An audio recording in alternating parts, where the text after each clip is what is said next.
नमस्ते, rising industries नवीन product main French door आहे। हा कुठला बाल्कनीचा डोर नाही तर हा मेन फ्रेंच डोर आहे।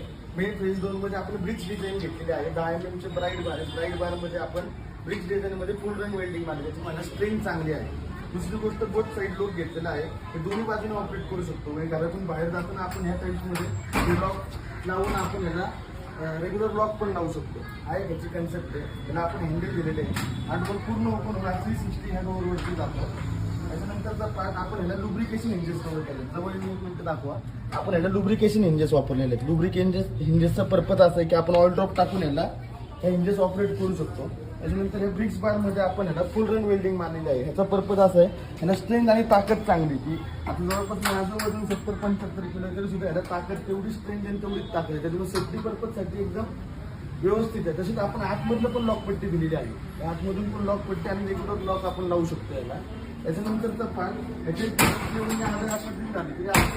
होत नाही। रिझन काय की तुम्ही जवळ येऊन बघितलं तर आपण सेंट गोबिनची 4 mm ग्लास वापरलेली, ह्याच्यावर टॅगिंग पण आहे की आपण चायना ग्लास वापरत नाही।